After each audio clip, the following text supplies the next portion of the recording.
नमस्कार, मैं हूं विशाल शर्मा और आप देख रहे हैं न्यूज़ डिटेल। आज हम बात करेंगे भारत और चीन के बीच उपजे उस सीमा विवाद की जिसे लेकर अब आम लोगों के बीच ये डर है, ये धारणा है कि ये विवाद अब युद्ध भूमि में जल्द ही तब्दील होने वाला है। दोनों देशों के बीच एक युद्ध होने वाला है और ये पूरा तनाव आम लोगों के मस्तिष्क पर बहुत जोर डाल रहा है, एक डिप्रेशन का रूप ले रहा है। हर जगह इस बात की चर्चा है कि क्या भारत अब जल्द ही चीन के साथ युद्ध करने वाला है, क्या यहाँ के हालात और ख़राब होने वाले हैं।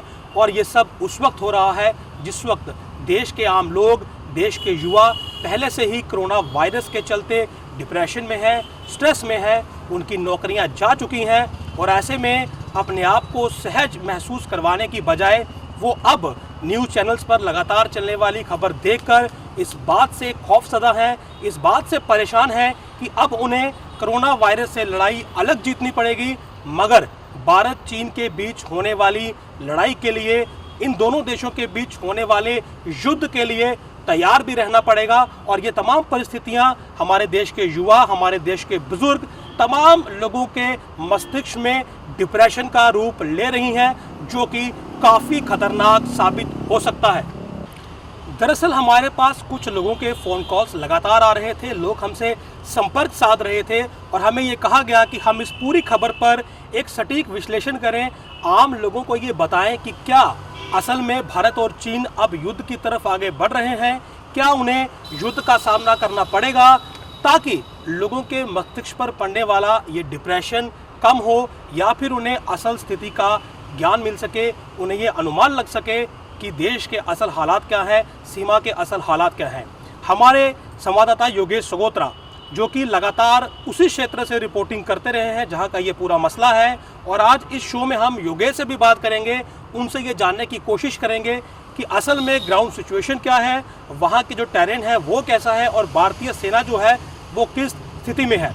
लेकिन उससे पहले मैं आपको ये बता दूं कि फिलहाल भारतीय सेना इस वक्त की सबसे मजबूत स्थिति में खड़ी है। फिंगर 4 का वो इलाका जहां पर पहले चीनी सैनिक जो थे वो ऊंची चोटियों पर बैठे हुए थे, अब भारतीय सेना ने उन्हें खदेड़ा, भारतीय सेना ने अपना दम वहां पर दिखाया और तमाम चीनी सैनिकों को उनके इलाके में जाने के लिए मजबूर कर दिया। यानी कि अब तमाम वो ऊंची चोटियां जहां से चीन की पोस्टों पर निगरानी रखी जा सकती है, चीन की हर मूवमेंट को रिकॉर्ड किया जा सकता है, वो इस वक्त भारतीय सेना के पास हैं। यदि हम लद्दाख की मौजूदा स्थिति की बात करें तो हम अपने दर्शकों को ये साफ बता देना चाहते हैं कि फ़िलहाल युद्ध की कोई संभावना नहीं है। लगातार जो बातचीत है वो इस तनाव को कम करने के लिए की जा रही है। और अगर भारतीय सेना की बात करें तो भारतीय सेना भी इस वक्त मजबूत स्थिति में है और अपनी मानसिकता को इस ओर लगाए हुए है कि इस पूरे विवाद को शांतिपूर्ण तरीके से ही हल करना है। युद्ध को अपने अंत तक जो है वो युद्ध टालते रहना है, ये हमारी नीति रही है और यही एक वजह है कि इस वक्त युद्ध की संभावना नहीं है। चीन भी इस बात को भलीभांति समझता है कि यदि वो अब पहल करता है तो उसे यहाँ पर मुँह की खानी पड़ेगी। पहले भी गलवान में जो चीन ने नुकसान उठाया है वो उससे काफ़ी घबराया हुआ है। हालांकि धोखा देना या फिर प्रेशर टैक्टिक्स यानी कि दबाव डालने की कोशिश जो है वो चीन बेशक वहाँ पर कर रहा हो, लेकिन चीन की भी स्थिति इस वक्त युद्ध करने की नहीं है। प्रेशर ज़रूर वहाँ पर बनाया जा रहा है, लेकिन भारत काफ़ी मजबूत स्थिति में है। कुछ आंकड़े हमारे पास हैं जो कि इस बात की पुष्टि करते हैं कि फ़िलहाल जो युद्ध है वो नहीं होगा। जो हमारे रक्षा मंत्री हैं उनकी जो बैठक है वो वहाँ जो चीन के जो रक्षा मंत्री हैं वो उनसे हुई और इस बात पर विशेष बल दिया गया कि ये जो पूरा सीमा विवाद है इसे शांतिपूर्ण तरीके से सुलझाया जाए। और उसके बाद जो एक बयान वहाँ पर जारी किया गया, विदेश मंत्रालय के जो प्रवक्ता है अनुराग श्रीवास्तव, उन्होंने ये बाहर बयान दिया कि भारत प्रतिबद्ध है इस पूरे मामले को शांतिपूर्ण तरीके से निपटाने के लिए। और ये जो पूरी विषय जो डिस्कशन हुई, जो इस पूरे मामले को लेकर जो मुलाकात में निकलकर सामने आया वो यही सामने आया कि दोनों देश इस बात को लेकर राज़ी है कि ये मामला शांतिपूर्ण तरीके से निपटना चाहिए। यानी कि राजनीतिक तौर पर युद्ध की कोई भी संभावना नहीं है। और इसके अलावा अगर आप आर्मी लेवल की बात करें तो ब्रिगेड कमांडर या कमांडिंग ऑफिसर स्तर की जो बैठकें हैं वो भी लगातार हो रही हैं और मकसद केवल एक है कि इस पूरे मामले को शांतिपूर्ण तरीके से निपटाया जाए और युद्ध की स्थिति ना हो। इसके अलावा मैं आपको बता दूं कि विदेश मंत्री एस जयशंकर जो है उनकी मॉस्को में जो चीन के विदेश मंत्री हैं उनसे भी मुलाकात हुई और ये मुलाकात 2 घंटे तक चली है। और इस पूरी मुलाकात में जो अहम विषय रहा वो यही रहा कि भारत चीन सीमा विवाद को शांतिपूर्ण तरीके से निपटाया जाए। तो कुल मिलाकर हर तरफ से यही कोशिश है कि युद्ध नहीं होना चाहिए, मामला शांतिपूर्ण तरीके से खत्म हो जाना चाहिए। और ऐसे में आम लोगों को भी ये समझ लेना चाहिए कि फिलहाल निकटतम भविष्य में युद्ध की कोई संभावना नहीं है। बातचीत का दौर लगातार जारी है, सेना स्तर पर, राजनीतिक स्तर पर, कूटनीतिक स्तर पर फिलहाल बातचीत का दौर जारी है। यानी कि युद्ध की बात कोई नहीं कर रहा, मंत्री दोनों देशों के मुलाकात कर रहे हैं, बेहतरीन और अच्छे माहौल में बातचीत हो रही है। 2-2 घंटे तक बातचीत सियासी स्तर पर हो रही है, सेना स्तर पर बातचीत हो रही है। तो फिर ऐसे में युद्ध के हालात की कोई संभावना नज़र नहीं आ रही। केवल एक मानसिक दबाव जो है वो लोगों के जहन में लगातार जिस प्रकार की खबरें टीवी पर दिखाई दे रही हैं उनकी वजह से ज़रूर बन रहा है। और यही वजह रही कि आज हमें इस खबर पर पूरी एक डिटेल जो है वो आपके सामने लानी पड़ी। योगेश आपको आगे बताएंगे कि असल जो वहाँ की स्थिति है वो कैसी है, लेकिन हम आपको ये स्पष्ट कर देना चाहते हैं कि अपने जहन से भारत चीन युद्ध का जो डर है वो निकाल फेंकिए। और फिलहाल जो लड़ाई है वो केवल कोरोना वायरस से है।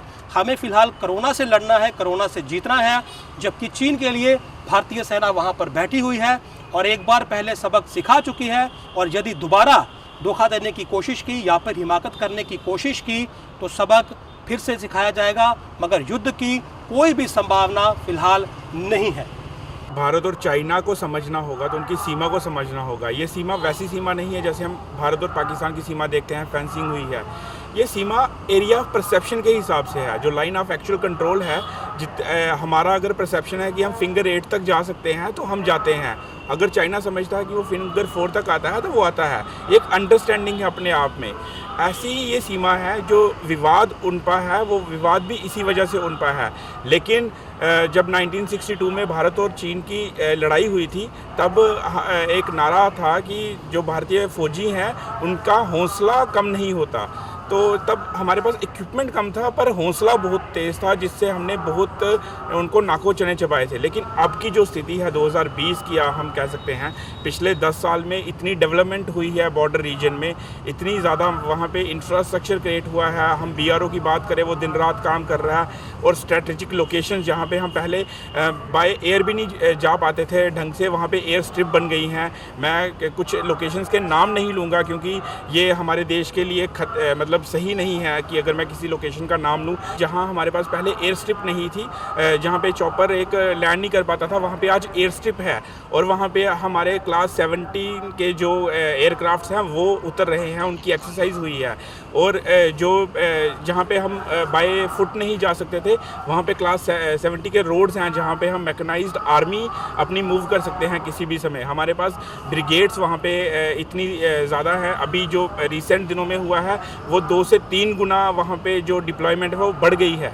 और जब पहले जो स्थिति थी वहाँ तब हमारे पास ना इंफ्रास्ट्रक्चर था ना हथियार था और सिर्फ जवानों के मोराल पे हुआ था। आज हमारे पास जवानों का मोराल भी है और उनको सपोर्ट करने के लिए टेक्नोलॉजी भी है। अभी कल ही जो राफेल का जो वायुसेना के बेड़े में शामिल किया गया वो भी एक घातक साबित हो सकता है इन हाइट्स के ऊपर। जंग तो कहीं नहीं दिख रही बट ये है कि तैयारी पूरी है। और रही बात वहाँ पे लोकल सपोर्ट की, जो वहाँ के लोकल हैं उनमें इतना मोराल हाई होता है कि जिस हाइट पे आप मतलब सांस लेना भी आपके लिए मुश्किल रहेगा, वो अपने बैकपैक उठाते हैं और बैकपैक लेके भारतीय सेना की मदद करने के लिए पानी पहुंचा रहे हैं, खाना पहुंचा रहे हैं। तो ये सारी चीज़ें हमारे फेवर में जा रही हैं और जो चाइना है वो भारत को कहीं नुकसान नहीं पहुंचा सकता। देश के तमाम नागरिकों से हमारी यही अपील है कि वो भारत और चीन के बीच उपजे तनाव को इतना गंभीरता से ना लें। भारतीय सेना चीन पर लगातार भारी है, लेकिन इसके साथ आपको ये बात भी समझनी होगी कि इससे पहले जब डोकलाम का विवाद हुआ था तो बातचीत के ज़रिए ही उस पूरे विवाद को हल कर लिया गया था। और ये विवाद भी बातचीत के ज़रिए आज नहीं तो कल हल ज़रूर हो जाएगा। युद्ध के हालात कभी नहीं बनेंगे, लेकिन आम नागरिक होने के नाते हमारी एक जिम्मेवारी भी है कि यदि हमें सेना की कोई मूवमेंट दिखती है हम उसे सोशल मीडिया का हिस्सा ना बनाएं, उसकी जो प्राइवेसी है वो मेंटेन रखें। कोई भी तस्वीर जो सेना की मूवमेंट की हो या फिर किसी लोकेशन की हो उसे सोशल मीडिया पर शेयर ना करें, क्योंकि हमारा दुश्मन कोई भी हो, पाकिस्तान से हमारे रिश्ते अच्छे नहीं हैं। चीन इस वक्त जो है वो तनाव आप देख ही रहे हैं।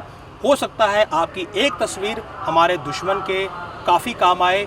इसीलिए हम आपसे ये अपील करते हैं कि सेना को लेकर कोई भी मूवमेंट या किसी भी प्रकार का जो तस्वीर है या फ़ोटो है या वीडियो है, उसे सोशल मीडिया पर ना डालें। इसके अलावा जो डिप्रेशन आप ले रहे हैं, देश के युवाओं को मैं ये बताना चाहता हूँ कि ये डिप्रेशन आपकी सेहत पर बुरा असर डाल रहा है। आपकी जो मेंटल कंडीशन है वो इससे ख़राब हो सकती है। हार्ट डिजीज़ यानी कि दिल के जो रोग हैं वो डिप्रेशन से हो सकते हैं।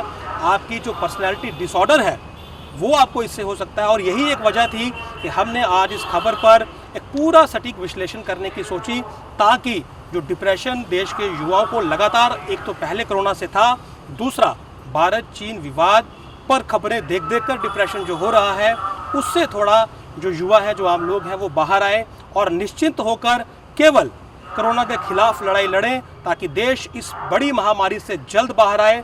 बाकी रही बात चीन की, तो भारतीय सेना पहले नाकों ने चबा चुकी है और यदि फिर से हिमाकत की तो अंजाम पहले से भी बुरा होगा। आप देखते रहिए क्वेस्ट न्यूज़।